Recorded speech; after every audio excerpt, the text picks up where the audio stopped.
सुन रहे हैं सोनल कौशल की आवाज में कैस जौनपुरी की लिखी कहानी छोटी दुर्गा भाग 9।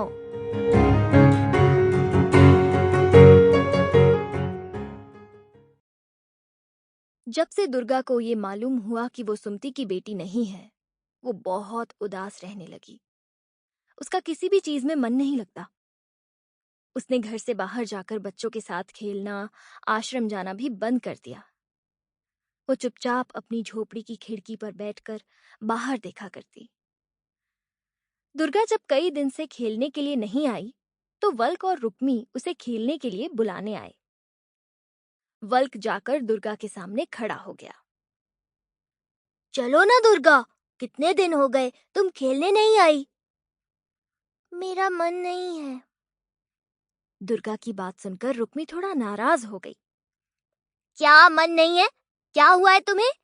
जब देखो तब उदास बैठी रहती हो। दुर्गा के पास इन सवालों का कोई जवाब नहीं था, इसलिए वो चुप रही। रुक्मी वल्क उसे बुला बुला कर थक गए और वो वापस चले गए। सुमति दुर्गा के मन की हालत जानती थी, लेकिन चाहकर भी कुछ नहीं कर पा रही थी। उसने तो अपने हिसाब से दुर्गा की उलझन दूर करने की कोशिश की थी, लेकिन अब उसे सच्चाई बताने पर अफसोस हो रहा था। दिन गुजरते गए, लेकिन दुर्गा की उदासी जस की तस थी। आखिर वो है कौन? ये सवाल उसे अंदर ही अंदर खाए जा रहा था। उसे कुछ भी अच्छा नहीं लग रहा था। अब वो घर से दूर, गांव से बाहर जंगल में जाकर बैठने लगी।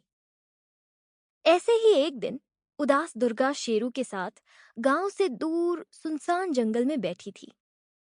चारों तरफ हरियाली थी। हरे हरे पत्ते सूरज की रोशनी में चांदी की तरह चमक रहे थे।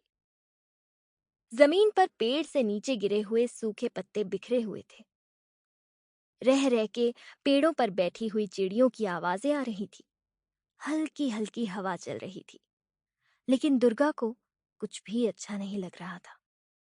अगर वो पहले वाली दुर्गा होती तो शायद पूरे जंगल का दौड़ के चक्कर लगा डालती, लेकिन आज उसके सुंदर गालों पर बार बार मोटे मोटे आंसू ढुलक जा रहे थे, जिन्हें देख के शेरू भी उदास हो गया था। वो अपने आगे के दोनों पैरों से दुर्गा के पैरों को सहलाने लगा। दुर्गा ने शेरू को अपनी गोद में बिठा लिया और उसी से बातें करने लगी। मैं जानती हूँ शेरू, तुम मेरे लिए दुखी हो, लेकिन मैं क्या करूं? Sample complete. Ready to continue?